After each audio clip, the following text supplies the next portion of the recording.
정보가 있는 시사 토크쇼 장윤선의 팟짱. 안녕하세요. 장윤선입니다. 오늘은 10월 11일 토요일입니다. 징검다리 연휴의 토요일 어떻게 보내고 계세요? 혹시 일터에서 이 방송을 듣고 계시다면 힘내시라 응원하는 말씀 올리겠습니다. 아자아자 파이팅! 소리가 너무 작았나? 다시 한번 할까요? 네, 정말 일도 하시면서 팟짱까지 챙겨서 들으시랴 고생이 많습니다. 네, 감사합니다. 네, 지난 9일 새정치민주연합의 새 원내사령탑이 선출이 됐습니다. 삼선의 우윤근 의원이 전체 118명 가운데 64표를 얻어서 원내대표로 선출이 됐는데요. 수락 연설을 통해서 이런 말을 했습니다. 세월호 특별법 협상을 마무리하는 데 최선을 다하겠다. 유가족 참여 보장 등 여야 합의를 지키도록 노력하겠다. 이렇게 밝혔습니다. 국회 안에 대표적인 의회주의자로 알려져 있죠. 우윤근 대표가 강력한 야성보다는 온건과 합리를 앞세우지 않을까라는 생각이 좀 드는데요. 정치권 안에서 우윤근 원내대표는 우유부단해서 우윤근이야? 이런 비판을 받기도 합니다. 별명이요. 우윤근 부단근 이렇기도 합니다. 야당답게 강력한 투쟁을 하기보다는 새누리당과의 협상에 더 큰 비중을 두지 않을까 생각이 좀 되는데요. 갈 길이 먼 야당 여전히 온건 합리주의 노선으로 국민들에게 답답증만 더 커지게 하는 것은 아닐지 걱정이 앞섭니다. 팟짱 시작합니다.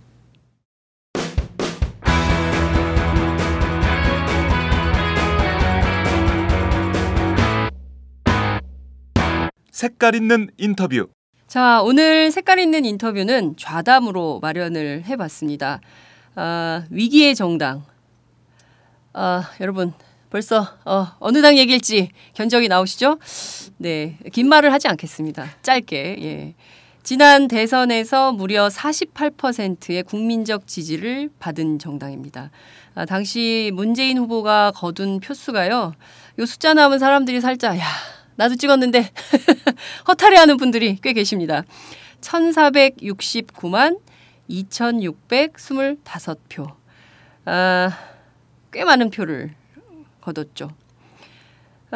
그래놓고 현재 지지율 19.1 18%까지 내려갔다가 최근에 1.1% 소폭 박수가 나와 올랐다고 좋아하시는 분이 계세요. 오늘은 새정치민주연합의 정당혁신과 비전에 대해서 얘기를 좀 해보려고 합니다. 새정치민주연합 초선 에이스 3인방. 네. 제 나름대로 지어봤습니다. 뭐 동의 안 하셔도 할 수 없어요. 그냥 갑니다. 은수미, 홍익표, 배재정 의원님을 모셨습니다. 안녕하세요. 네. 반갑습니다. 위기의 정당이라고 해놓고 우리끼리 막 박수치고 이렇게 하면 안 되는데 욕먹는 거 아닌지 모르겠습니다. 여하튼 자, 팟짱에 처음 출연하시는 것 같고 저희가 처음 모셨는데요. 한 분씩 구체적으로 인사를 부탁드립니다. 어느 분부터 하시겠어요? 예. 저부터 할까요? 네. 예, 안녕하세요. 은수미입니다. 여러분 에이스 과자를 커피에 찍어 먹는 맛이 굉장히 좋거든요. 제가 항상 강경파라고 얘기를 듣지만 사실은 이렇게 조숙하고 달콤한 사람입니다. 네. 기대해 주시기 바랍니다. 아무도 안 믿어요. 네. 저 먼저요? 네. 네, 안녕하세요. 저는 배재정입니다. 이렇게 만나 뵙게 돼서 반갑기만 한 것은 아닌 게 좀 죄송스러운 마음이 사실 앞섭니다. 앞에 이 좀 우스개처럼 박수도 치고 했습니다마는 재미난 정치를 하고 싶어 했고요. 그렇게 하려고 노력을 하고 있다고 생각하는데 많이 기대에 못 미치는 것 같습니다. 더 열심히 해보려고요. 반갑습니다. 네. 예, 안녕하세요. 홍익표입니다. 반갑습니다. 여러분 많이 실망하시고 또 훨씬 저희들보다 힘들다는 거 알고 있습니다. 많이 부족하긴 하지만 또 오늘 여러분들하고 그 편하게 또 솔직한 그 얘기를 통해서 여러분이 느끼는 고민 저희들도 같이 느끼고 있고요. 오늘 새로운 그 새정치민주연합의 미래를 같이 한번 고민해보는 시간이 됐으면 좋겠습니다. 네. 좋은 시간 되겠습니다. 네, 이게 사실은 날이면 날마다 오는 기회는 아니에요. 왜냐하면 다른 데서는 이런 걸 안 하거든요. 팟짱만 할 수 있는 기획. 동의 안 하시나 봐. 동의합니다. 동의한다고 얘기를 해야 되는 거죠. 강요된 동의. 예. 자, 본격적인 얘기를 좀 해보도록 하죠. 자, 문제는 지금 세 분이 소속된 정당이 비대위 전문 정당으로 평가를 받고 있어요.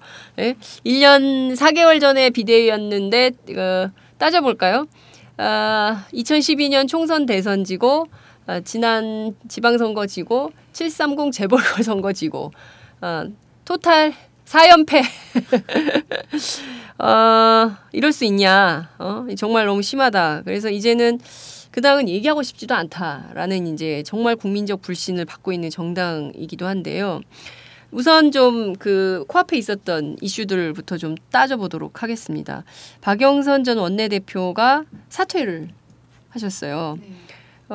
현재 좀 당이 어떤 상황입니까? 이제 원내 상황부터 좀 체크를 좀 해보죠. 솔직하게 얘기할 것.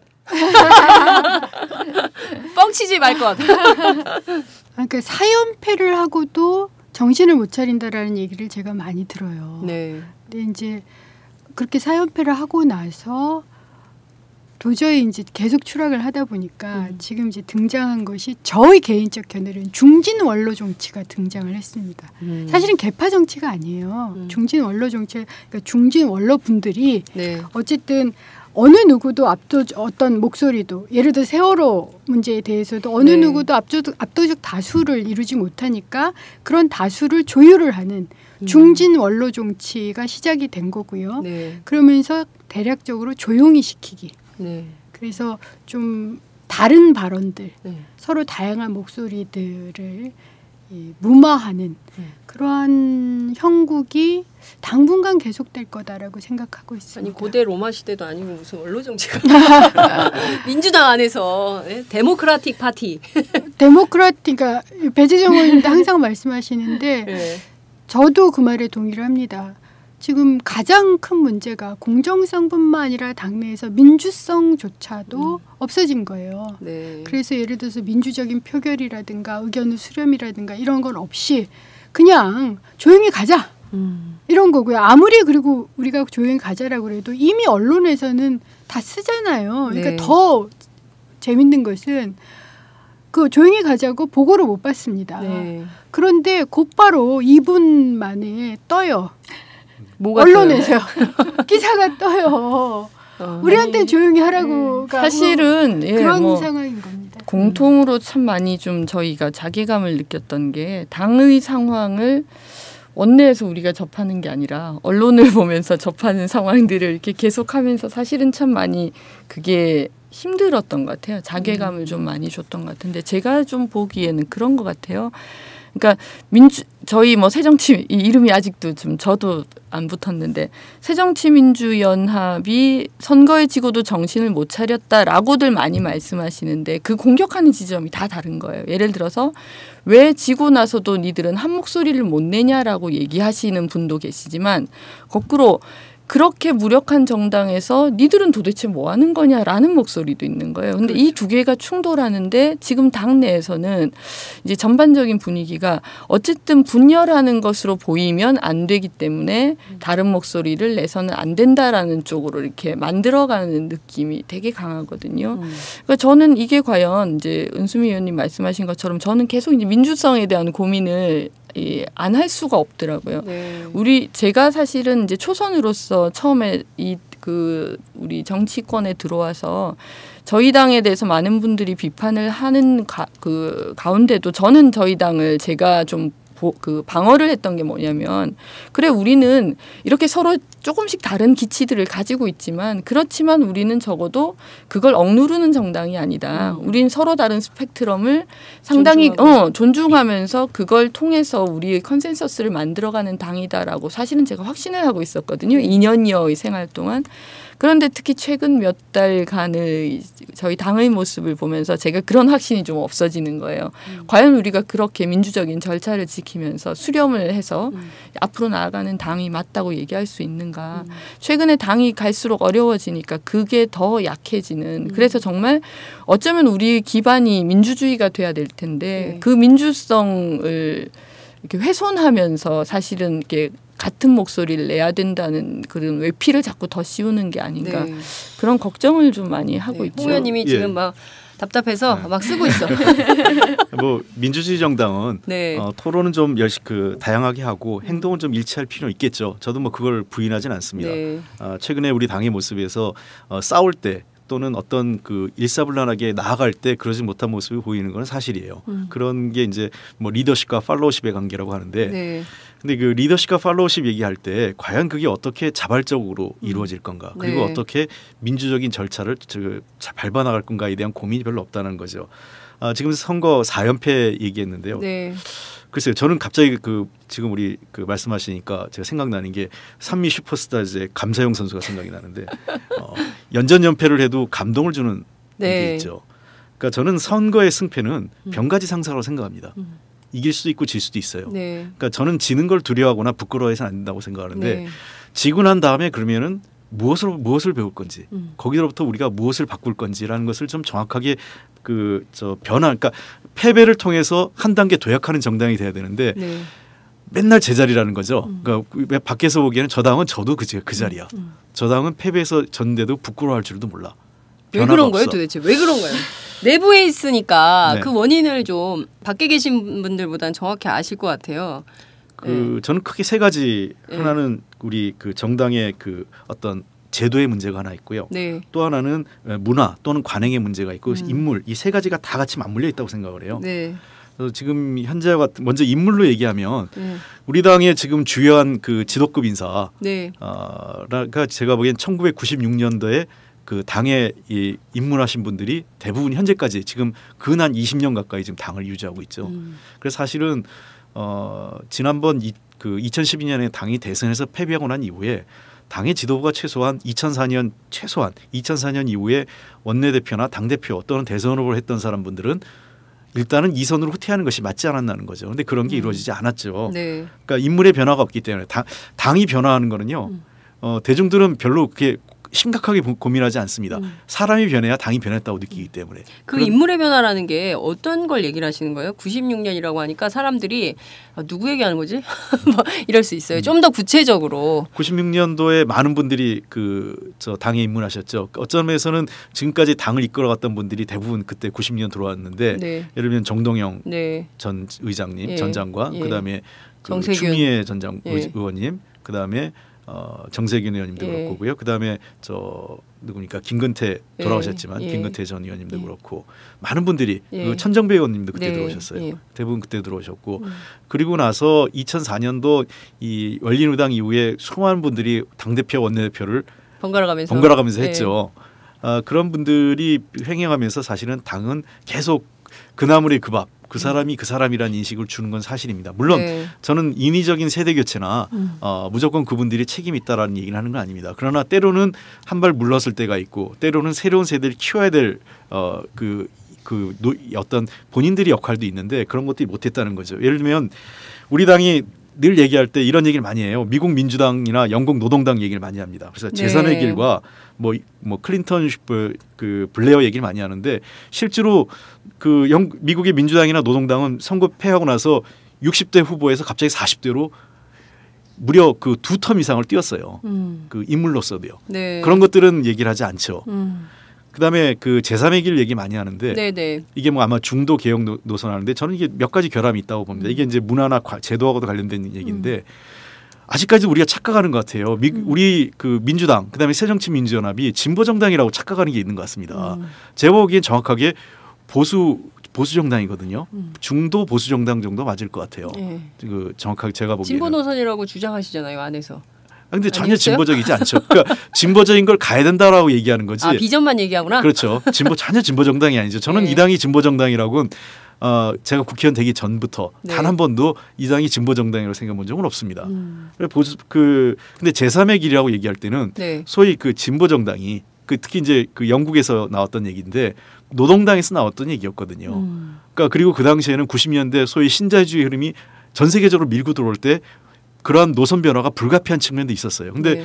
지금 최근의 변화는 2008년 이후에 아시다시피 미국발 금융위기 나오고 네. 분위기가 반대죠. 네. 그런데 제3의 길을 얘기하고 있는 그러니까 전혀 그 세계적 흐름에도 맞지 않고 국내적 변화에도 맞지 않는 속에서 제3의 길이 나오고 있는 거고 그다음에 네. 이 당이 여전히 진보 정당이라는 착각 속에서 자꾸 노선 얘기를 하는데 네. 저는 그렇지 않다고 봐요. 차라리 저는 노선 얘기가 중요한 게 아니라 구체적인 사안, 예를 들면 비정규직 문제 또는 뭐 남북관계 문제 또는 뭐 그 어떤 대기업의 독과점 문제 이런 문제에 대해서 우리가 어떤 입장을 견지할 거냐에 대해서 치열하게 토론하고 입장을 정하는 게 맞는 거지.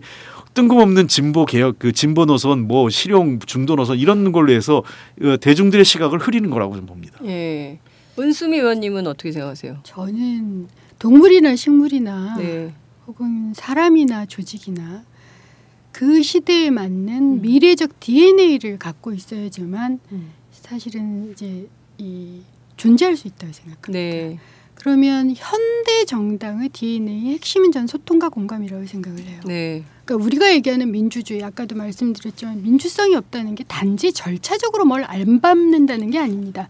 당내뿐만 아니라 지지자나 네. 혹은 국민들과 소통과 공감을 하면 그 눈높이에 맞춰서 일을 처리할 수가 있고요. 네. 그런 소통과 공감의 DNA가 조직 내에 축적이 돼요. 네. 그런데 제가 지금 몸담고 있는 정당 우리 당은 전라도를 중심으로 해서 표를 모으는 방식의 어떤 DNA를 가지고 있고 그것에 익숙합니다. 네. 때문에 새로운 혹은 안철수 현상으로 얘기됐던 어떤 소통과 공감의 DNA가 우리 내부에 굉장히 적어요. 네. 일단 그것을 만들고 육성하면서 네. 지금 당장엔 실패한다 하더라도 의미 있는 실패를 하려는 노력들을 해왔어야죠. 그런 생각이 드는데 두 분 말씀에 다 동의를 하면서 그 선거에서 배울 수 없었던 이유가 계속 선거가 있었기 때문이 아닐까라는 생각도 하는 거예요.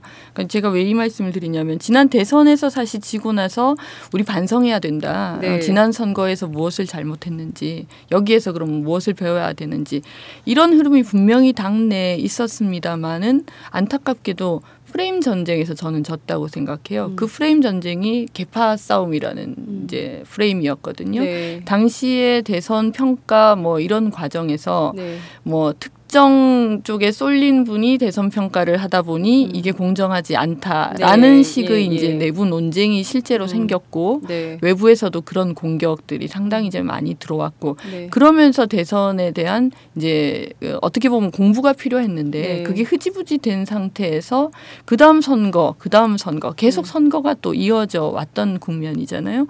그러다 보면 그 은 의원님 말씀하신 것처럼 지금 정당이 일단 선거에서 이겨야 된다라는 게 거의 절체절명의 과제처럼 되다 보니까 그럼 그 이전을 일단 차치하고 앞으로 올 선거에서 우리가 이기려면 무엇을 해야 되는가 이런 식으로 이제 자꾸 또 이렇게 바뀌는 거예요. 네. 그러니까 뭐 지방선거 앞두고 갑작스럽게 창당을 한 문제도 그랬고 네. 지방선거 졌는데 지방선거에 대한 평가보다는 730 재보선을 준비해야 된다는 쪽으로 또 바로 넘어가기도 했고 정치라는 세계가 정말 많은 현안들이 이렇게 들이닥치기 때문에 네. 사실은 길게 보고 혹은 내부를 정비하기가 쉽지 않은 건 사실인 것 같은데 네. 정작 우리가 선거에 지고 나서 배울 어떤 시간도 없었고 그 다음 단계 이렇게 이제 쫓겨다니면서 참 많은 시간을 허비했다. 네. 그리고 뭐 2013년은 잘 아시다시피 특히 국정원 대선 개입 문제가 계속 이제 pending이 되면서 네. 시달린 거 아닙니까? 뭐 NLL 파동까지 사실 이렇게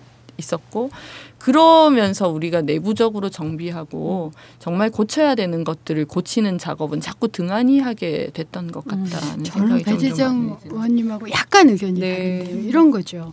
개별 의원들이 당이 선거에서 지고 이기고가 왜 중요하죠?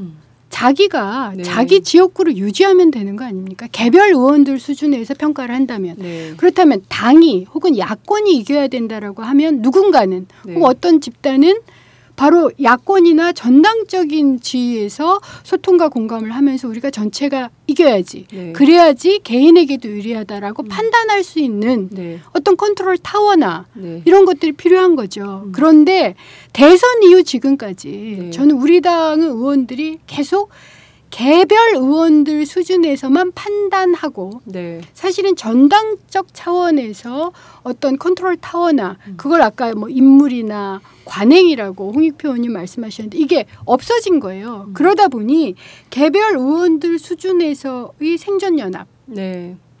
으로 가고 있는 거죠.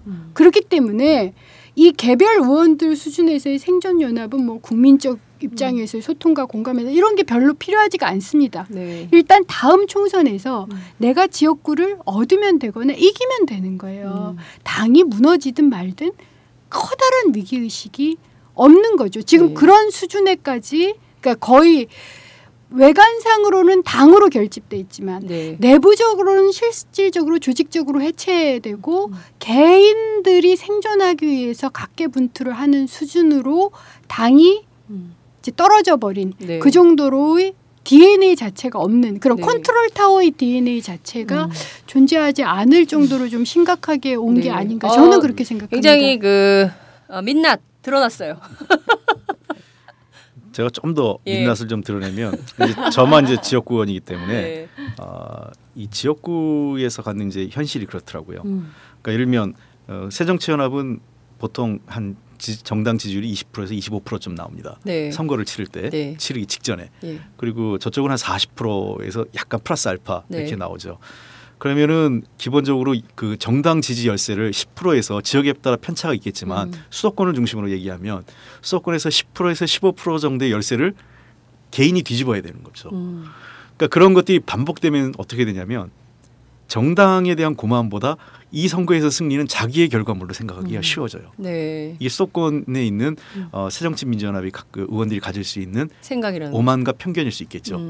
실제로 그런 면만 있는 건 아닌데 네. 그렇게 생각하기가 쉬워집니다. 그러다 보니까 중앙당이 어떻게 되든 나만 혼자 이 지역에서 열심히 해서 서바이벌하면 생존하는 된다. 그게 이제 그걸 빗대서 비판하는 게 이제 프랜차이즈 뭐 이런 얘기 하지 않습니까? 네. 자영업자 연합. 그렇죠. 뭐 이런 거. 예. 근데 결국은 그 영업은 똑같아요. 새누리당도 마찬가지입니다. 그러니까 뭐냐면 지역구 국회의원은 기본적으로 프랜차이즈 연합 비슷합니다. 네. 그러나 저쪽은 프랜차이즈 이름만 걸면 어느 정도 장사가 되는 쪽이라면 네. 우리는 프랜차이즈 이름만 갖고는 장사가 안 돼요. 네. 거기에 뭔가 자기의 노하우를 플러스 알파를 해야 되는 문제가 네. 있는 거죠. 네. 그렇기 때문에 이 집단적 그 어떤 그 대결보다는 각계 전투에 굉장히 능한 게 됐어요. 그래서 개별적 의원들의 능력은 떨어지지 않는데 뭐 하나는 별로 힘을 못 쓴다. 네. 이런 비판들을 많이 하는데 아마 그런 구조가 있는 것 같아요. 그래서 저는 빨리 이 당의 문제는 지지율을 좀 안착시킬 필요가 있어요. 네. 그러니까 지지율이 지금 널뛰기 되는 구조인데 이 지지율을 빨리 좀 안착시킬 수 그런 구조가 필요하고 네. 그러기 위해서는 아까도 얘기했지만 제가 아까 제3의 길 얘기를 왜 했냐면 기본적으로 선거 앞을 없는 시기에서는 자기 지지층에 대한 결집이 우선돼야 되고요. 그러니까 저는 그 자기 지지층 결집이란 말이 좀 부정적이라면 중심을 세워야 됩니다. 네. 중심을 세우고 그 중심에 사람들이 오게 만들어야죠. 즉 뭐 맨날 집토끼 산토끼 얘기하는데요. 네. 산토끼는 쫓아다니면 못 잡습니다. 예. 이렇게 어느 정도 그 굴을 파고 산토끼를 모아와야 되는 거죠. 그래서 그 새로운 지지층들을 결합하는 중심을 잡고 지지층을 결집할 수 있는 그런 게 저는 전략이고 그런 게 인물, 그러니까 전국적 인물이겠죠. 그런 것들을 우리가 좀 더 파격적으로 혁신적으로 만드는 노력이 이제 시작해야 될 때가 아닌가를 생각합니다. 제가 출입 기자로서 한 번 더 딥하게 한번 민낯을 확 드러내 보도록 하겠습니다. 너무 점잖게 얘기를 하시니까 난 기자니까 뭐, 관계가 없어. 제가 보기에는 새정치민주연합의 제일 큰 문제는 솔직하지 못하다는 거예요. 솔직하지 못하고 정의롭지도 못하다. 그러니까 국민들이 믿을 수가 없어요. 그러니까 사실 그 새누리당의 경우에는 탐욕의 결정체라는 것을 우리 국민들도 다 알아요. 그리고 그 이익이 똘똘 뭉쳐있기 때문에 그 이익에 부합하는 사람들은 그 당을 찍는 거예요. 그리고 그 당 테두리에 모여 있어요. 근데 그 밖에 다수의 국민들은 뭔가 좀 부당한 대우를 받고 있고 그리고 우리 사회가 뭔가 잘못 가고 있고 이것에 대한 좀 새로운 그 질서 재편이 필요하다고 생각하는 사람들은 새정치민주연합을 지지하는 거거든요. 물론 내가 기득권자건 기득권자가 아니던 간에 이 당이 좀 잘 됐으면 좋겠다라고 생각하는 사람들은 뭔가 좀 균형적 발전이 안 되고 있다. 우리 사회가 이렇게 가면 안 된다. 뭐 아이들의 문제, 사교육의 문제라든가 뭐 부동산의 문제라든가 뭐 등등 뭐 소득 불균형의 문제라든가 등등에 있어서 이런 것들을 좀 보다 근본적인 접근을 통해서 국가가 안고 있는 여러 가지 문제들을 좀 집약적으로 해결해 줘야 되는 정치 집단이다라고 생각을 해서 이들을 지지해 온 거예요. 근데 이들은 늘 보면 아까 말씀하신 대로 프랜차이즈 주인들처럼 행세를 하는 거예요. 행동을 하는 거예요. 그러니까 국민들이 믿고 의지를 할 수가 없는 거예요. 그러니까 정치 불신 그리고 그런데 또 새누리당은 좀 아니거든요. 저들을 또 지지하고 싶진 않아. 그러니까 정치 무관심으로 빠지고 에라 모르겠다. 투표 안 해. 이렇게 돼버리는 것 같아요. 그러니까 저는 근데 여기서 그러면 새정치민주연합이 뭘 해야 되냐. 저는 정의로운 정치, 솔직한 정치로 돌아가야 된다고 생각을 해요. 근데 누구 하나 그런 모습을 안 보여. 그러니까 저는 그 정의로운 정치, 솔직한 정치 그것보다 좀 더 정확하게 얘기하면요. 네, 더 들어가시는 거죠. 네, 앞으로 리더는요. 네. 그러니까 이런 거죠. 개인 의원 차원에서는 아주 위기를 못 느낍니다. 어쨌든 지역에서 각계 전투를 해서 내가 여전히 승산이 있다고 판단을 하는 거죠. 네. 그리고 어쨌든 그럴 수밖에 없다고 보는데 사실은 당 차원에서 위기라는 건 그런 각계 그러니까 전투를 할 능력이 있는 의원들을 지원을 못 한다는 거예요. 그렇다면 당의 리더가 되는 사람들, 당의 리더십을 가진 사람들은 이런 위기의 순간에는 네. 자기의 모든 걸 내려놔야 됩니다. 자기 지역구를 내려놔야 되고요. 향후 선거에서 자기나 자기 팀 리더십이 형성되는 그 지도부의 모든 이익을 다 내려놓고 네. 이 모든 것을 지역 의원들 혹은 의원들과 국민들을 위해서 다 나눠놓겠다. 우리 지지자들을 위해서 몽땅 다 내려놓게 이러면서 펴나가면 네. 사실은 일정하게 브랜드가 형성이 되는 거죠. 그렇죠. 그러니까 올인하고 헌신하고 희생을 하려고 해서 네. 그래서 위기를 돌파하는 브랜드가 만약 만들어진다면 이 각계 전투를 했던 의원들도 이 브랜드에 좀 얹히면 나도 좀 살겠네. 그럼 나도 좀 그동안 이 뭐 10% 정도만 뭐 희생을 했다면 나도 한 20-30% 희생할게 이렇게 돼요. 네. 그러니까 윗물이 맑아야 아랫물이 맑은데 리더십이 지금까지도 자기 자리 챙기기를 하는 것이 아니냐라는 끊임없는 의혹을 받는 거죠. 단 한 번도 내려놓은 적이 없어요. 리더들이. 저는 위기 이 순간에 개별 의원들을 욕할 게 아닙니다. 개별 의원들은 자기도 살아남아야 돼요. 네. 그러면 당이 살아남기 위해서는 리더가 모든 걸 내려놓으면 됩니다. 네. 그래서 정말 죽어서 살지 안 살지는 모르나 일단 죽겠다. 네. 죽어서 이 야당 정치, 우리 당을 살리겠다. 그래서 개파도 지도부의 목도 다 내려놓겠다. 네. 우리는 공천이나 총선까지도 다 내려놓을 수 있다. 네. 오직 당과. 그다음에 정말 올바른 의원들과 국민들을 위해서 이걸 단 한 번도 안 해온 거죠. 네. 결국은 리더십의 문제로 지금 이제 얘기가 갈 수밖에 없는 상황인 것 같아요. 사실은 전 장 기자님 말씀하신 거에 제가 지난 8월부터 한 2달여가 사실은 제가 정치에 입문하고 나서 정치적으로는 가장 힘든 시기였는데 저는 이제 그런 생각을 했었거든요. 까놓고 말해서 새누리당은 이익 집단이어서 이익을 위해서 무엇이라도 하고 네. 일사불란한데 우리는 그동안 이익 집단이 아니고 우리는 가치 집단이라고 생각해왔기 때문에 어떻게 보면 일사불란하지 못한 모습들을 네. 가려왔던 거잖아요. 네. 그런데 지금 민낯을 말씀하시는데 지금 드러나고 있는 건 과연 우리가 이익 집단이 아닌가? 그런 이제 네. 내부적인 사실은 혼란이 있는 거예요. 네. 저 같은 초선 의원은 우리도 결국은 이익 집단이었지 않나? 금방 얘기한 것처럼 자영업자들의 네. 연합 그러면 이익 집단이라면 이익이라도 충실해야 되는데 그것도 못해. 네, 그러니까 새누리당은 그거라도 잘하는데 니들은 그것도 못해. 이제 네. 이렇게 되는 거잖아요. 그야말로 당이 어떻게 보면 출구가 없이 사실 자꾸 추락하게 되는 게 우리 내부적으로도 자긍심이 훼손되는 거죠. 과연 우리가 그런 집단인가? 우리가 가치를 지향하는 민주주의 집단이라고 얘기할 수 있는가?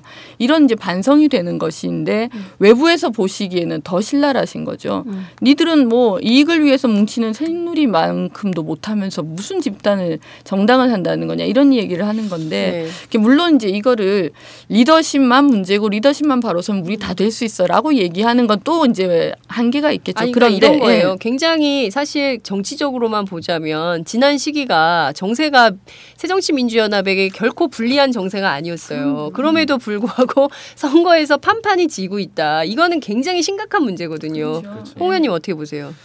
아까도 말했지만 뭐 솔직히 탐욕의 결정체 그 네. 새누리당은 그게 맞죠. 근데 우리가 저는 뭐 우리가 그렇다고 뭐 꼭 정의로운 집단이냐 그건 또 아니라고 생각을 해요. 네. 아까 솔직하게 예. 말씀드리면 그래서 제가 몇 번 의총에서도 그 얘기했던 게 뭐냐면 정당이라는 것은 결국 실리를 쫓아가는데 네. 우리가 조폭이나 범죄 집단이 아니고 그냥 그 무조건 실리만 쫓는 게 아니잖아요. 네. 실리가 있는 것에 명분을 만드는 게 정치 집단이거든요. 그게 네. 정치고요. 근데 우리가 그걸 제대로 못했다는 거죠. 근데 또 하나 아쉬운 면은 있어요. 뭐냐면 사실은 우리 당의 개파나 이런 논쟁 이런 것들이 그렇게 아주 부정적으로만 보지는 않습니다. 정당이라는 건 개파가 있을 수 있고 생각이 다른 사람이 논쟁을 뜨겁게 할 수 있는 건데 그러한 것들이 굉장히 외부적으로 부정적으로만 나오고 있다는 거거든요. 그러니까 그거는 하나는 두 가지 문제가 차원으로 봐야 될 것 같아요. 외부적에서 소위 그 조중동, 종편 네. 등에 의해서 악의적으로 그것이 악용되고 있는 면이 있고 두 번째는 내부에서 외부에서 즉 조중동이나 종편이 만든 프레임을 내부에서 활용하고 있다는 거죠. 예를 들면 그 깨놓고 얘기해서 이번에 박영선 원내대표 그 퇴임 과정에서 네. 그게 개파 논쟁이었나요? 저는 개파 논쟁이 있을 수 있다고 보는데 그 전에 박영선 대표 잘못한 게 있는 거죠. 네. 근데 그거를 완벽하게 개파 논쟁으로 치환시켜 나가고 있어요. 그리고 조중동이 그걸 받아 써주고.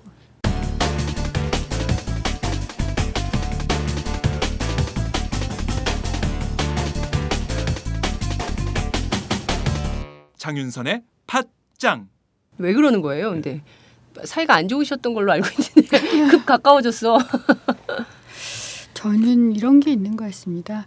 저는 이제 언론이 우리한테 불공정하다고는 생각해요. 네. 그래서 개파 그러면 이꼴을 나눠먹기 정당 이렇게 이제 가둬져 있습니다. 근데 이것을 나 아니야라고 해봤자 소용이 없어요. 그렇다면 이걸 뛰어넘는 감동의 정치를 하면 되거든요. 제가 아까 말씀드린 것처럼 뭘 내려놓든가. 그리고 우리는 정말 나는 혹은 우리 지도부는 야당의 재편과 선거 승리를 위해서 우리 이렇게 하겠다. 정말 이 힘없고 백없는 서민들을 위해서 우린 이렇게 하겠다라고 그걸 뛰어넘는 무엇인가 아젠다를 만들어내야 되거든요. 근데 그런 아젠다가 전혀 없잖아요. 그러니까 이걸 2010년하고 비교해 보면 2010년 무상급식 같은 정책 아젠다가 완전히 정치적 의제가 되면서 당시에도 개파 있었습니다. 없지 않았는데 뭐 개파를 얘기하는 것보다 무상급식이나 이런 전 국민적인 그리고 서민을 위한 아젠다, 보편적 아젠다를 얘기하는 게 훨씬 더 흥미로웠어요. 그리고 나서 단 한 번도 우리 당이 그런 아젠다를 못 만들어낸 거고 지금 아젠다는 민생 이것도 중요합니다. 네. 하지만 이거 아니에요. 저는 지금 중요한 것은 당 지도부가 희생과 헌신의 아젠다를 만들어내면 전 개파 논쟁으로부터 멀어질 수 있다고 생각합니다. 그러면 사실 잠깐만요. 네. 박영선 대표가 내려놓은 거잖아요, 홍 의원님. 예. 그럼 평가는 안 하세요? 아니, 내려놓은 것에서 평가를 하는데 제가 그걸 평가를 안 하겠다는 게 아니라 그 과정의 문제가 네. 우리가 복귀를 한번 해보자고요. 예. 멀쩡한 박영선 대표를 흔들었습니까? 누가?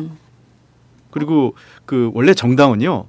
끊임없이 그 리더십이라는 것은 끊임없이 흔드는 겁니다. 그 흔드는 것을 극복하고 돌파하는 사람만이 리더죠. 리더가 그러면은 항상 꽃마차 타나요? 그건 아니죠. 저는 그 흔들고자 하는 도전하는 세력과 그게 정치라고 저는 봅니다. 도전하는 세력과 응전하는 속에서 리더십이 만들어지는 거죠. 그 온실 속의 화초처럼 리더가 절대 만들어지지 않습니다. 김대중 대통령과 과거 김영삼 대통령 그리고 노무현 대통령이 온실 속의 화초처럼 크지 않았습니다. 굉장히 험한 도전이 옵니다. 그건 당연한 거죠. 그거를 나를 흔들었다 이렇게 얘기하면 안 되고요. 그렇게 흔들 수 있는 명분을 준 것 자체가 잘못한 거죠. 그리고 왜 흔들렸냐? 그리고 무슨 이유를 갖고 흔들었냐? 아까도 얘기했지만은 그 계파가 흔들 수 있어요. 목표를 가지고 어떤 목표를 갖고 저 리더를 떨어뜨려야 나한테 유리해. 근데 그 계파가 아무 명분도 없이 흔듭니까? 그땐 분명히 아까 얘기했잖아요. 정치는 실리가 있는 것에 명분을 만든다고. 네. 그러니까 그 명분을 잃었다는 거죠. 그러니까 그 박영선 대표가 만약에 훨씬 더 이 이번에 세월호와 관련된 문제를 진정성 있고 잘했다면 저는 훨씬 더 한 단계 더 약했을 거로 봐요. 네. 저는 굉장히 좋은 기회였고 저는 잘하실 거라고 정말 기대했었어요. 근데 흔들리는 배에서 화를 쏘는 심정이었다. 그런 심정이었다는데 흔들리는 배에서 화를 쏘지 말았어야죠. 아니 그리고 저는 장윤선 기자님이 이 얘기하는 내려놓기를 요구한 적이 없습니다. 네. 잘못에 대해서 사과를 하시라고 요구를 한 게 분명하고요. 네. 그것도 저는 이제 마지막에는 무슨 말씀까지 드렸냐면 이건 홍익표 의원도 그런 취지의 말씀을 하셨었는데 세월호 문제를 책임을 지고 해결을 하거나 혹은 그 문제를 잘못했노라고 사과를 분명히 하시고 네. 다시 재협상의 국면을 만들어낸다면 원내 대표를 내려놓을 필요도 없다고까지 얘기를 했어요. 핵심은 그겁니다. 그러니까 흔들리는 배에서 화를 쏜 게 아니라요. 본인이 배를 흔들어 버리셨죠. 세월호를 흔들어 버리신 거예요. 세월호 국면을 완전히 흔들어 놓고 그것에 대해서 사과를 요구를 했는데 갑자기 나더러 왜 내려놓으라고 그러느냐라고 얘기하면서 개파로 가버리신 거예요. 물론 저나 뭐 이런 저 같은 사람들이 세월호 문제를 좀 더 분명한 아젠다로 만들고 이것에 대해서 제대로 해 주십사라고 부탁하지 못한 것은 저희 무능력이라고 생각을 합니다만 문제의 핵심은 내려놓고 말고가 아니라 세월호 문제에 대해 제대로 하든가 사과를 하든가 이거였었다는 거죠. 그래서 장윤선 기자님 이 질문에 그다지 동의하지는 않습니다. 네. 그러니까 저는 기본적으로 흔들기라는 말에 저 스스로 상당히 이제 문제의식을 가지는데요. 그러니까 원내대표를 흔들었다 혹은 뭐 리더십을 흔들었다 이런 것 자체가 저는 일종의 프레임이 아닌가라고 보여지는 거예요. 사실은 홍 의원님 말씀하신 것처럼 박영선 체제가 들어섰을 때 국민적 기대도 컸지만 저희 당 내에서의 기대도 컸었거든요. 그렇죠. 첫 여성 원내대표이기도 하지만 뭐 여성이기 때문에 꼭 그런 것만은 아닌 게 뭔가 그 이전까지 있었던 당의 지지부진한 모습을 좀 일신해 줄 수 있는 중요한 리더로 사실은 이제 뭐 그 박영선 대표 당신도 중요한 정치 리더로 성장할 수 있는 좋은 기회이셨다고 보고 우리 당으로서도 우리 당을 추스릴 수 있는 아주 좋은 적기라고 저희가 생각을 했었던 건데 그래서 어떤 흔들기라는 건 상당히 어떤 의도가 이제 내재돼 있다고 보는 건데 그게 네. 아니고 결국은 소통과 공감 그야말로 소통과 공감 없이 세월호법 처리를 두 차례에 걸쳐서 했던 거에서부터 시작된 거기 때문에 흔들기라는 저는 프레임에 별로 동의를 하지 않고요.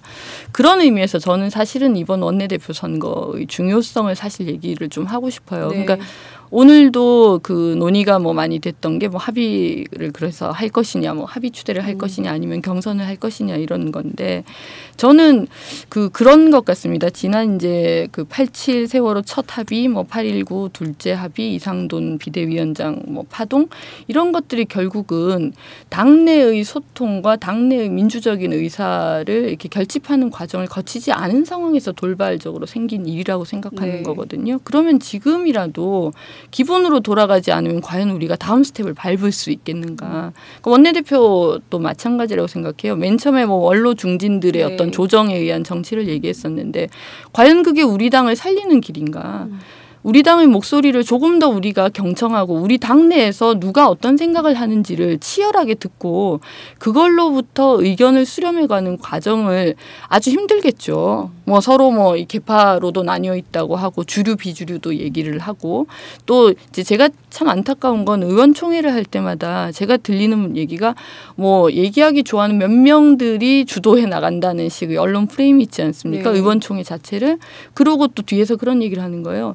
얘기하지 않는 다수의 의견이 있다. 저는 이 말이 상당히 문제가 있다고 생각해요. 네. 얘기를 하셔야죠. 얘기를 해서 서로 간의 의견을 잘 확인해서 거기에서부터 우리가 그 결정을 하나하나 만들어가는 과정을 거치지 않으면 과연 리더십이 제대로 설 수 있을 것인지, 그리고 당내의 어떤 그 지향을 가치를 바로잡아갈 수 있을 것인지 네. 저는 힘들다고 보고 이런 있습니다. 부분에서는 종편하고 가끔 제가 생각을 같이 합니다. 제가 오래전부터 네. 우리 의총 그냥 공개했으면 좋겠다고 생각해요. 찬성. 공개 의총. 왜 그러냐면 누가 무슨 얘기 하는지. 누가- 어마이뉴스가 생중계. 예, 누가 무슨 얘기를 하고 네. 뭐 무슨 위협이 있는지 누가 말을 못하게 하는지 그리고 사실은 일부 얘기만 딱 떼서 편집을 하니까 저 대변인을 통해서 나가니까 얘기 아주 이상하게 전달이 돼요. 그래서 저는 차라리 이럴 바엔 공개해서 자기 말에 책임을 지자. 제가 실제로 그런 얘기를 많이 한 적이 있어요. 우리 익명으로 정치인들 인터뷰 많이 하잖아요. 네. 뭐 제가 보니까 우리 당에 제일 많이 성이 관씨하고 측씨 같아요. 관계자, 측근. 네. 그래서 그렇게 하는 거는 좀 좋지 않고 자기 말에 정치인은 말로 하는 거 아니에요, 정치가요? 네. 그 말에 책임지는 게 정치라고 저는 생각하기 때문에 저는 원칙이 맞다. 공개하면 어떨까 이런 생각을 하는 거고 물론 뭐 그게 어려움은 있는 거 알지만 네. 박영선 대표 문제로 가면 전 굉장히 마음이 아픕니다. 왜 그 마음이 아프냐면 박영선 대표를 만드는 과정에서 일정 정도 지지도 했었고 그런 측면에서 박영선 대표 체제의 몰락이 네. 어떤 의미에서 당내 개혁 그룹 전체의 실험의 실패라고 저는 생각도 됩니다. 일정 네. 부분. 그런 측면에서 굉장히 가슴이 아픈 게 왜냐하면 그로 인해서 나타난 결과는 비대위 구성에서 나타난 것 같지만 그건 뭐냐면 안정. 네. 그다음에 검증된 사람, 네. 그다음에 일정 세력을 대표하는 사람들로 구성되는 이러한 결과를 초래했거든요. 도리어 저는 박영선 대표 체제를 통해서 이걸 극복하고 싶었어요. 그러니까 새로운 인물로, 그다음에 새로운 사람에게 기회를 줘서 우리가 같이 성장하면서 당의 미래를 바꿔보고, 그다음에 그걸 통해서 이제는 개파의 대표가 아닌 개파 안에 있던 새로운 사람들이 성장해서 기존의 개파 보스를 수장을 넘어서는 그런 정치, 그걸 좀 기대했었는데 거꾸로 이 박영선 체제의 몰락이 역행했다 그럴까요? 네. 우리 새정치민주당이 지난 역사를 역행한다는 측면에서 저는 상당히 박영선 대표로서도 개인적으로도 안 됐지만 개혁그룹 전체로서도 상당히 좋지 않은 결과를 초래했다 이런 생각을 갖고 있습니다. 네. 어쨌든 지금 보면 당이 지금 비대위 체제로 가고 있는데요. 현재 문희상 비대위의 역할? 문희상 비대위가 앞으로 무슨 일을 할 수 있을까? 지금 보면 다들 개파 수장 비대위다. 뭐 이런 평가들도 하고 있는데요. 문희상 비대위가 이제 내년 1월인가요? 3월인가요? 그 당대표 선거 직전까지 이제 하게 되는데 어떤 역할들을 할 거라고 전망을 하세요? 뭘 해야 된다고 생각하세요? 아니요, 그러니까 하실 수 있는 역할은 안전과 관리일 거고요. 네. 그걸로 계속 갈 겁니다. 예를 들어서 비대위가 네. 그리고 비대위에서 유명하신 이 스타급 정치인들도 다 계시잖아요. 네. 적어도 국민들을 위해서 세월호 문제나 몇 가지 세월호 문제와 그 다음에 최소한 좀 이번에 지역위원장 선출이 있는데 거기에 대해서 좀 투명한 그런 것 정도는 적어도 약속을 하고 나서실 필요가 있지 않은가. 사실은 문희상 비대위원장 체제가 제가 지난 1기 비대위원장 체제에서 같이 일을 해봐서 그렇죠. 예. 그 느낌인데 결국 큰 변화를 만들어내는 게 어려울 것 같습니다. 그냥 결국은 이제 현재 주어진 소임은 무난하게라는 거는 그냥 큰 잡음 없이 전당대회를 치러서 새로운 리더십을 만드는 네. 그런 과정이라고 생각하는데 저는 그것이 그냥 제도적으로 절차적으로 무난하게만 치렀으면 안 된다고 생각하고요. 거기에 역동성을 불어넣어줘야 된다는 게 문희상 체제의 고민입니다. 네. 즉 아까 은수미 의원께서도 얘기했지만 저는 다음 지도자 리더십에서 가져야 될 덕목을 한 4가지로 보는데요. 네.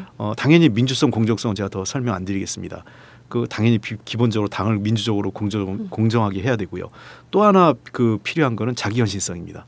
자기 헌신. 예, 자기 헌신.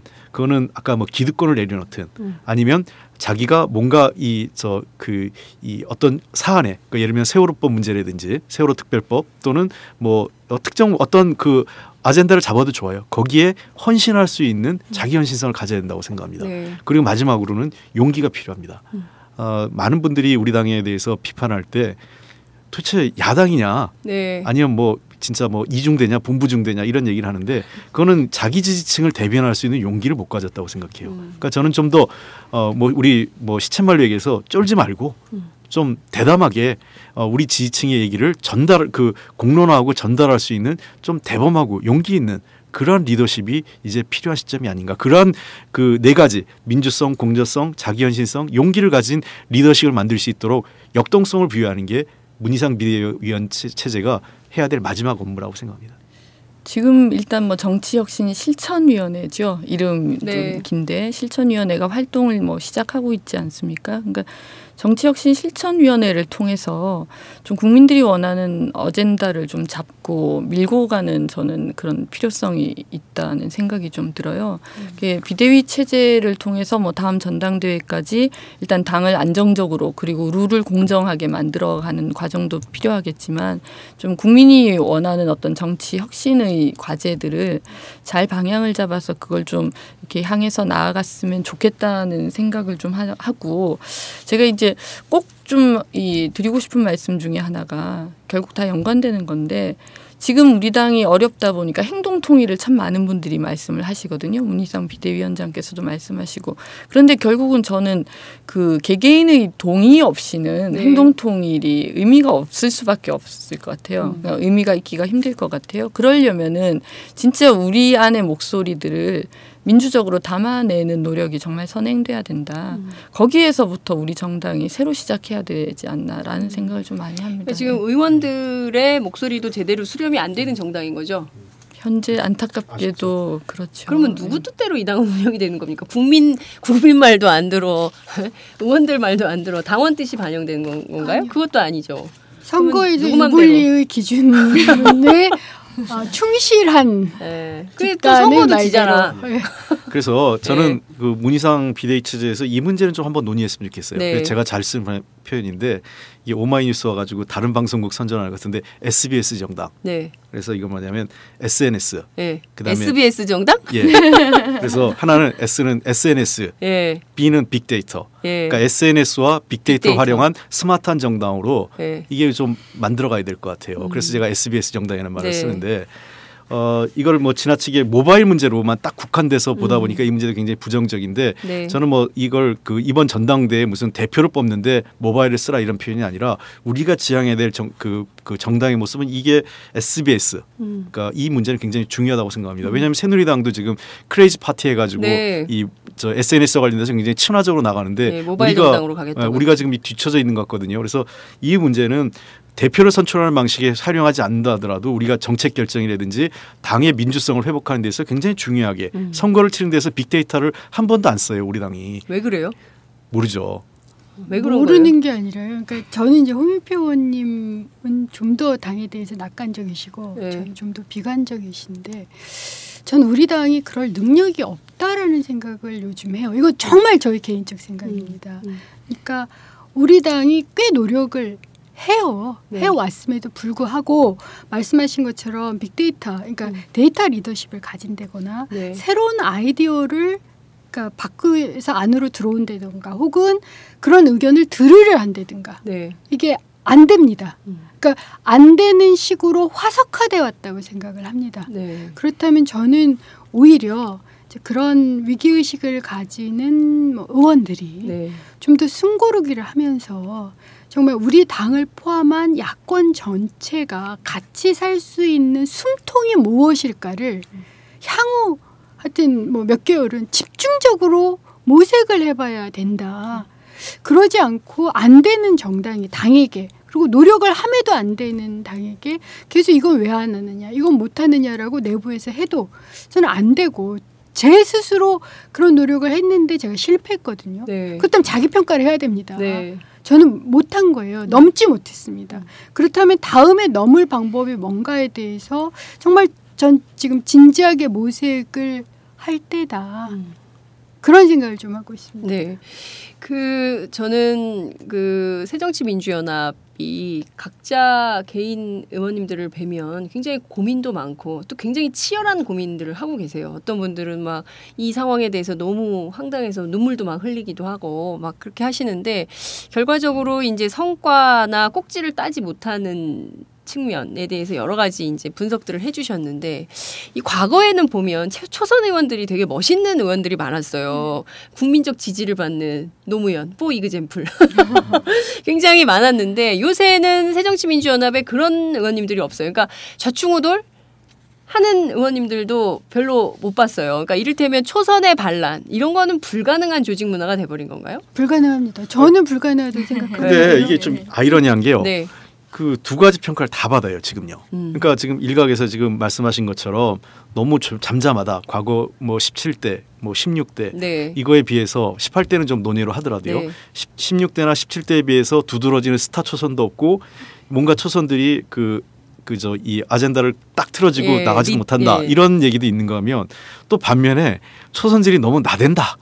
지금 저는 과거 고 노무현 대통령 때하고는 굉장히 다르다. 지금은 예를 들어서 트윗이나 페북 같은 거지 일종의 개인의 플랫폼이에요. 네. 그러니까 종편도 있고 여러 가지 언론도 있고 뭐 개인의 플랫폼들을 다 가지고 있습니다. 네네. 거기서 평가가 교차를 하잖아요. 거기서 지배적인 담론들이 형성이 되는데 어쨌든 초선은 무능력하거나 네. 아니면 강경하거나 이렇게 딱 걸려져 버린 거죠. 그래서 저는 저 역시 그 덫에 걸려버렸기 때문에 그걸 평가하겠다는 거죠. 네. 제가 잘못한 겁니다. 그걸 넘어섬지 못한 거고. 아니 너무 그렇게 생각하시지 예, 마시고. 그걸 넘어설 수 있는 새로운 전략. 그러니까 저 역시도 새로운 아이디어나 새로운 전략이나 소통과 공감의 DNA가 굉장히 부족했었던 것이 아닌지. 그래서 집중을 좀 해보자. 저는 여전히 희망은 있다고 생각을 합니다. 아직 구체적으로 잡히진 않지만 오늘 같이 이렇게 오신 배재정 의원님이나 홍익표 의원님하고도 얘기를 많이 하지만 네. 저희들의 고민이 정말 새로운 방식으로 돌파될 수 있는 희망을 놓지 않으면 네. 만들 수 있을 거라고 생각을 해요. 네. 배재정 의원님. 제가 사실 모두의 그 비슷한 말씀을 사실 드렸어요. 네. 그러니까 이제 우리 초선들을 향한 시선이 두 개가 같이 공존하는 네. 거죠. 그러니까 뭐 제대로 못한다, 뭐 무능력하다, 혹은 니들 뭐하냐도 있지만 다른 한편으로는 뭐 이 버릇 없는 뭐 이런 심지어 버릇 없이 뭐 어떻게 한다 이런 식의 이제 평도 있는 상황이어서 이런 부분들이 이제 우리를 가두는 프레임인 것 같은데. 네. 그 힘을 길러야 되겠다는 생각을 사실은 참 많이 하게 돼요. 네, 힘이 뭐 미약한 게 우리의 혹은 저의 한계이기도 할 테고, 그럼 어떻게 이제 힘을 기르고 혹은 어떻게 이 프레임을 극복하고 네. 이런 고민들을 계속 할 수밖에 없는 상황인 것 같다. 예, 그렇게 생각합니다. 예. 뭐 저는 조금 뭐 그 생각을 좀 달리하는 같은 얘기이기도 하지만 달리하는 거는 그럼에도 불구하고 그 도리어 초선 의원들이 좀 더 대담하게 네. 용기 있게 정의와 진실 그다음에 역사 앞에 저는 좀 나아가야 된다 이렇게 생각합니다. 그게 궁극적으로 큰 힘을 가질 수 있는 거지 당내에서 개파 논쟁에 같이 뛰어들어가고 힘 있는 개파에 들어가서 뭐 한 자리 하고 뭐 이렇게 하려고 할수록 우리 당이 다 같이 망가지는 것 같아요. 그래서 네. 저는 그거를 극복해서 그래서 제가 가끔 요즘 쓰는 표현은 여의도 정치를 좀 벗어나야 되겠다 이런 얘기들 하는데 여의도를 벗어나서 정말 그 어떻게 하면 대중 속으로 또 국민과 함께할 수 있는 정치를 할 수 있을까 이런 고민을 해보고 있습니다. 아직 답은 못 찾았어요. 네. 그래서 제가 얼마 전에 페이스북에 썼지만 여의도에서 지금 길을 잃었습니다. 아직 길을 찾고 있는데 네. 고민 중에 있습니다. 네. 그 지금 말씀하신 대로 사실 조선 의원님들이 그래도 뭐 이런저런 뭐 시도도 하고 뭐 깨지기도 하고 뭐 선배들하고 붙어보기도 하고 뭐 이렇게 하시는 것 같다는 생각은 좀 들긴 합니다.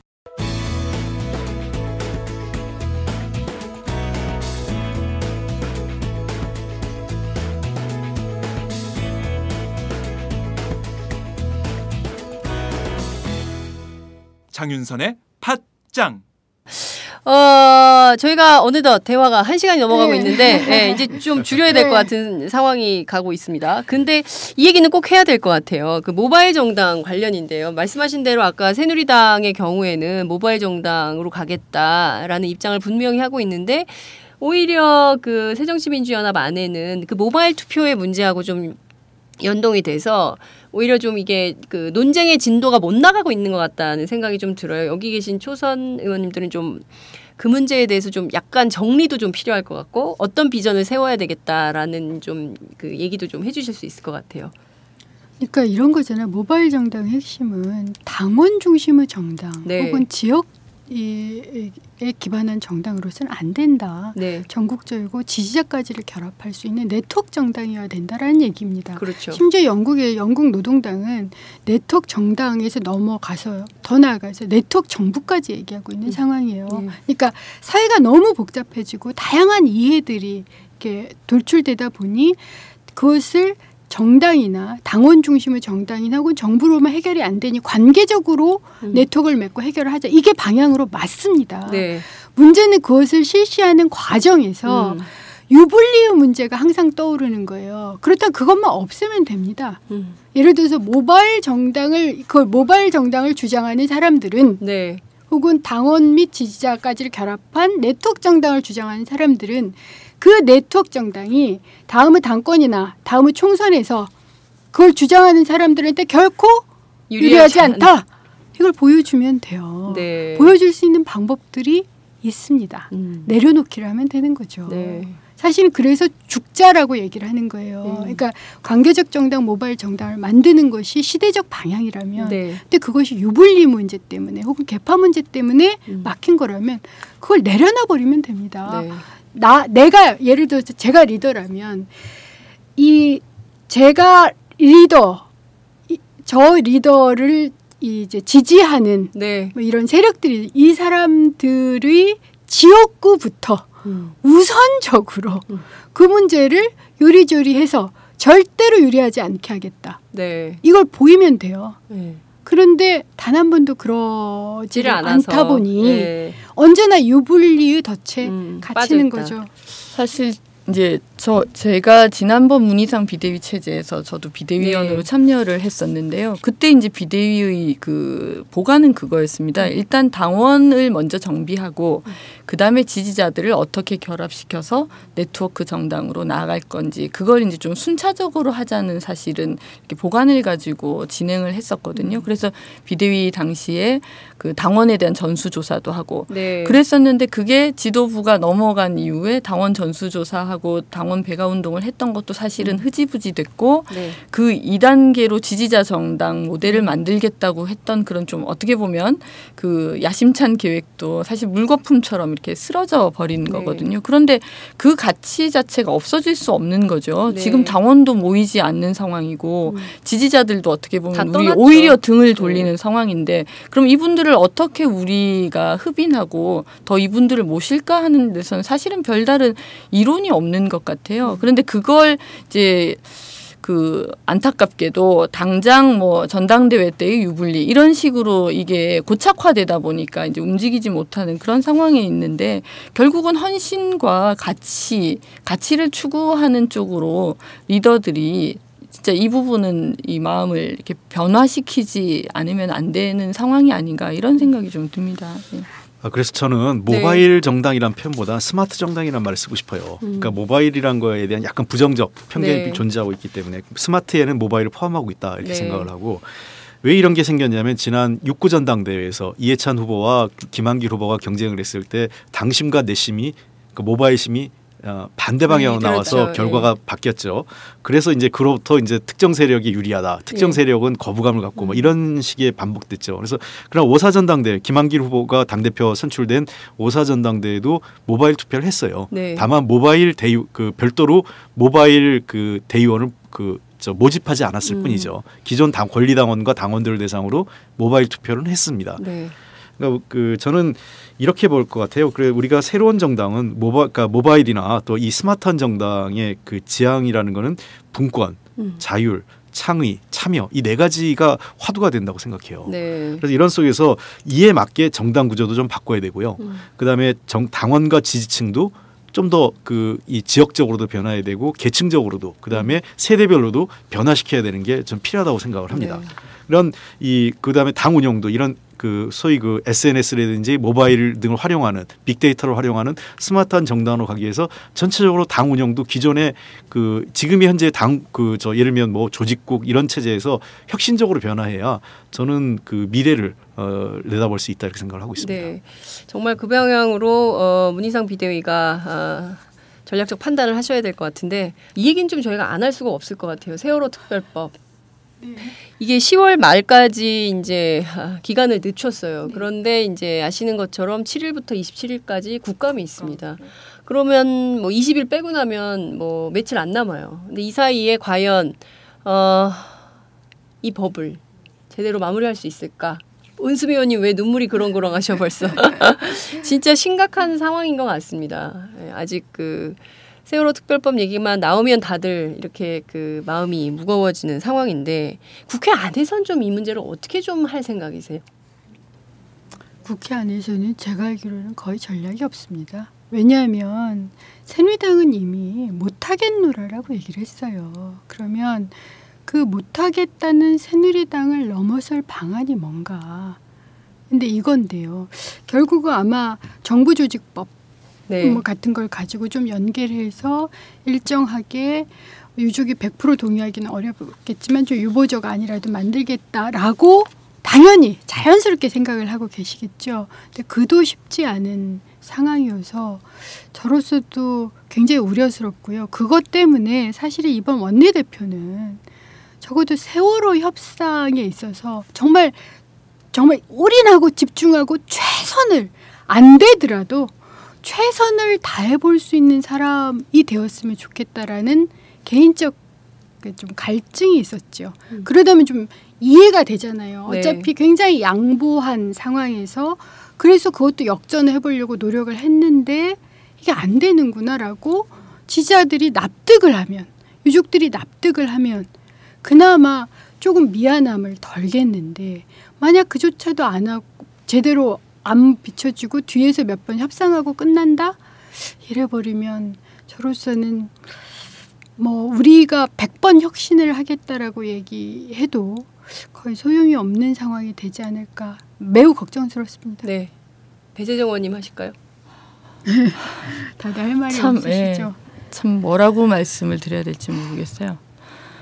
네, 마음이 무겁고요. 참 머릿속에 이렇게 텅 비는 느낌이 들어서 저는 좀 솔직하게 얘기하면요. 사실상 어떻게 반전의 카드는 없다고 생각합니다. 이제.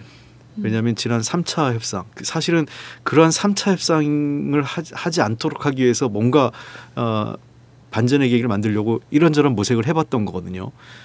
근데 늦었죠. 사실은 3차 협상을 사실상 당이 추인한 꼴이 됐지 않습니까? 이제는 그 과거에 지난번 1, 2차 협상은 박영선 대표가 혼자 했다 이렇게라도 우리가 피해갔지만 3차 협상은 사실상 우리 당이 추인한 거나 마찬가지예요. 거기 뭐라고 되어 있습니까? 이랑이 8.19 합의를 추인한다고 유하게 인정하는 걸로 되어 있지 않습니까? 결국은 모르겠습니다. 앞으로 과정에서 미세하게 뭐 조금 유족들 입장을 조금은 반영할 수 있을지 모르겠어요. 그것도 제가 우리 당의 힘이라기보단 새누리당의 양보와 뭐 인간적 호소에 의해서 가능할까 싶습니다. 그러니까 저는 지금 와서 마치 뭘 할 수 있다라고 우리 당에서 얘기하는 거는 저는 솔직하지 않은 거라고 생각합니다. 저는 솔직한 얘기를 해서 지금의 지난 3차 협상에서 저희가 움직일 수 있는 공간은 거의 없다라는 게 제 솔직한 말씀입니다. 아까 솔직하게 말씀하시라고 해서 제가 솔직하게 얘기 드립니다. 세월호 협상은 사실상 끝났다. 거의 뭐 저는 99% 끝났다고 봅니다. 저는 이 방송이 나가는 순간 많은 국민들이 정말 분노할 것 같은데요. 그러니까 그나마 이제 10월 말까지 여지가 생겼기 때문에 그래도 뭐 한자락에 희망을 갖고 지켜보던 국민들이 진짜 분노할 것 같은데 좀 걱정입니다. 이게 세월호 특별법을 통해서 유족들이 원하는 것, 국민들이 원하는 것은 도대체 이 멀쩡한 아이들을 왜 수장됐는가에 대한 진실 규명만을 위한 것인데 그마저도 정치권이 외면하는 방식으로 가버린다면 도대체 우리 국민들은 어디에 누구를 의지하면서 한국 정치를 봐야 되는 것인지 좌표를 잃어버리는 상황이 되는 것 같습니다. 그러니까 지금 그 4월 16일 당시에 대한민국이 침몰했다고 그랬고 우리 모두 죄인이라고 그런 얘기 있지 않습니까? 결국은 그 한 5개월여 이상 지난 이 시점에서 제가 느끼는 거는 대한민국은 하나도 변하지 않았고 아무도 죄인이 아닌 걸로 드러난 겁니다. 그걸 정치권이 서로 합의하고 그걸 인정한 꼴이 된 거죠. 그럼 의원님도 가만히 계시면 안 되는 거 아닙니까? 뭐라도 하셔야 되는 거 아닙니까? 그러니까 이제 뭐라도 해봤던 것 같아요. 네. 이런 상황이 올까봐. 네. 사실은 유족의 등을 밟고 등원을 한 꼴이 됐습니다. 그래서 저는 무조건 그냥 등원을 할지라도 협상은 계속해야 된다. 이렇게 합의하면 안 됩니다라고까지 해봤으나 안 된 거죠. 안 된 상황에서 도대체 이걸 어떻게 해야 되나. 그것 때문에 뭐 눈물이 앞을 가리기도 하고 그런데 딱 떠오르는 안이 없는 거예요. 저희 초선으로서는 저 같은 의원으로서는 해볼 만큼 해봤던 것 같은데 도저히 안이 떠오르질 않아요. 그리고 그 얘기를 하는 그 순간 끊임없이 강경파가 됩니다. 그 입 다물라. 예, 그 입 다물라. 실제로 그런 얘기를 들었으니까요. 말하지 말라라는 얘기를 의총에서 들었습니다. 그러니까 의원들을 설득이라도 해야 되는 거 아니에요. 네. 그렇죠? 네. 제가 왜 그래서 홍익표 의원님을 공개 의총에 동의를 하냐면 의원 설득을 못하면 국민이라도 이런 발언에 대해서 국민이라도 설득을 해서 이렇게 해야 되는 거 아닙니까? 라는 말을 드리고 싶어서 그런데 어쨌든 현행 제도나 관행에 있어서 저는 제가 실패했다고 생각을 합니다. 그래도 방법이 뭘까? 여전히 이 방송을 하는 지금도 고민을 하고 있는 거죠. 심지어는 당신 의원직 내려놓고 진도에 가서 그냥 싸워라라는 분들도 계세요. 그걸 다 읽고 있습니다. 어떤 게 방안일지. 다만 초선으로서는 아직까지는 대안을 못 마련한 거 맞습니다. 물론 뭐 일부 의원님들 말씀하신 것처럼 끝까지 또 그 남은 기간 최선을 다해서 끝까지 함께하자 이런 얘기 하는데 저는 가끔은 할 수 없는 걸 하겠다고 얘기하는 거는 또 다른 거짓이라고 생각해요. 그러니까 이미 협상은 끝났습니다. 지난 3차 협상으로. 저는 아까도 은수미 의원 얘기했지만은 그때 3차 협상 합의하지 말고 그 의사일정 합의가 문제라면 의사일정 그냥 가는 게 맞다고 생각했었습니다. 네. 그러나 그때 합의를 해버렸기 때문에 일종의 우리가 마침표를 찍었고 협상 대표단들이 그리고 그걸 우리 당이 당론으로 추인한 겁니다. 의총에서요. 그러니까 그런 측면에서 이제 와서 이거를 우리가 아니다 되돌리자 이렇게 얘기하는 거는 굉장히 어려운 게 되죠. 저는 국민들한테 돌 맞을 각오를 하고 솔직하게 얘기해야 될 때가 됐다라고 얘기하는 겁니다. 굉장히 어렵습니다. 바꾸기는. 네. 그런 것 같아요. 그러니까 이제 조금 저는 이제 인식의 차이가 있는 것 같아요. 저희 셋 사이에서 인식의 차이가 있다는 말씀은 아니고 저희 이게 뭐 두 분 의원님과는 계속 많은 논의들을 해왔었기 때문에 인식이 거의 공유가 되고 같다고 생각하는데 아마 이제 협상을 실제로 하셨던 이제 지도부 그리고 뭐 추인했던 또 비대위 이런 분들은 지금 안이 그래도 현재 만들 수 있는 뭐 나름 최선의 안이 아닌가라고 판단을 하신 것 같고요. 그런 판단 하에서 아마 10월 말까지 이제 법을 만드시겠다고 하신 거지 않습니까? 그렇기 때문에 지금 어쩌면 할 수 있는 것은 그 법이라도 잘 제정이 돼서 그 법의 절차에 따라서 진상조사위가 꾸려지고 진상조사위의 또 조사에 따라서 특검이 꾸려지고 이런 것들이 순항하길 사실은 바라는 것이 한 축이 될 것 같아요. 그런데 그 방안 자체가 가지고 있는 혹은 우리가 우려하고 있는 그런 염려들이 있는 것이죠.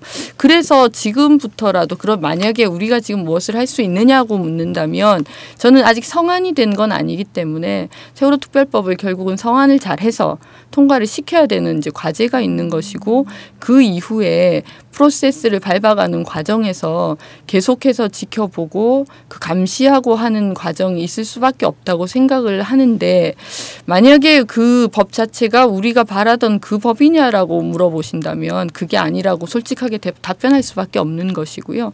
다만 지금 합의가 돼 있는 것이고 진상조사의 활동이 진행돼야 되는 거기 때문에 그렇다면 거기에 우리가 또 당력을 집중할 수밖에 없는 게 현실이 아닌가 그런 생각도 하게 됩니다. 네. 주어진 조건 내에서 최선을 다할 수밖에 없는 그런 거죠. 이미 네. 조건은 지난 3차 합의로 그 조건이 딱 그 틀거리가 만들어졌거든요. 그 틀 안에서 얼만큼 유가족들과 국민을 납득시킬 수 있는 결과를 만들 건가 그거는 또 다른 정치의 영역입니다. 그걸 부인하지는 않겠지만 굉장히 이 영역이 제한된 것만은 사실이죠. 그리고 걱정스럽죠. 사실은 실제로 구성하는 과정에서 또 새누리당이 과연 협조적으로 나올까? 그렇지 않을 거라는 우려를 다 하시는 거니까요. 예. 네. 이 점점 더 좀 무거워지는. 초선 에이스를 만나면 속이 뻥 뚫릴 줄 알았더니 속이 점점 더 무거워지는 상황이 좀 되고 있는 것 같습니다. 그러네요. 저는 이 방송이 나가고 나면 저는 또 다른 측면에서의 국민적 반론이 형성이 되면서 거센 좀 폭풍과 일지 않을까라는 생각을 좀 해봅니다. 어찌됐든 오늘 의원님 세 분 정말 바쁘신 가운데 팟짱에 출연해 주셔서 너무 감사하고요. 현장에서 좀 더 치열하게 국민과 함께 해주시기를 당부드리면서 오늘 방송 마무리하도록 하겠습니다. 감사합니다. 네, 고맙습니다. 안녕하세요. 오연호입니다. 장윤선의 팟짱 여러분 어떻게 듣고 계십니까? 저는 지금 우리도 행복할 수 있을까 단행본 출간 기념으로 전국 순회 강연을 하고 있는데요. 저도 고속도로를 달리면서 장윤선의 팟짱을 즐겨 듣고 있습니다. 네, 여러분이 함께 하시는 이 장윤선의 팟짱은 10만인 클럽 회원 여러분의 후원으로 더욱더 알차게 꾸려질 수 있습니다. 월 10,000원 여러분 함께해 주십시오. 감사합니다.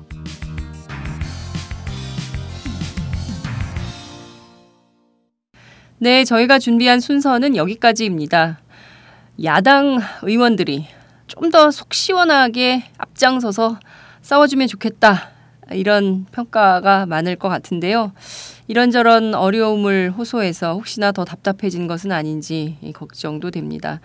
그렇지만 팟짱은 숨김없이 또 거침없이 현실을 있는 그대로 반영하는 언론입니다.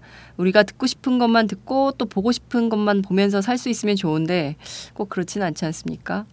속이 어떤지 그 속을 끄집어내서 정확하게 현실을 판단할 수 있도록 하는 것도 저는 필요하고 중요하다고 생각을 합니다.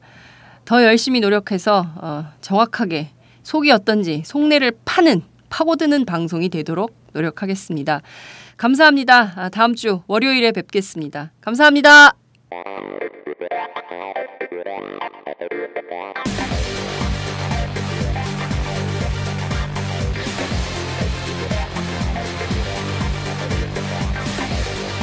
정보가 있는 시사 토크쇼 장윤선의 팟짱.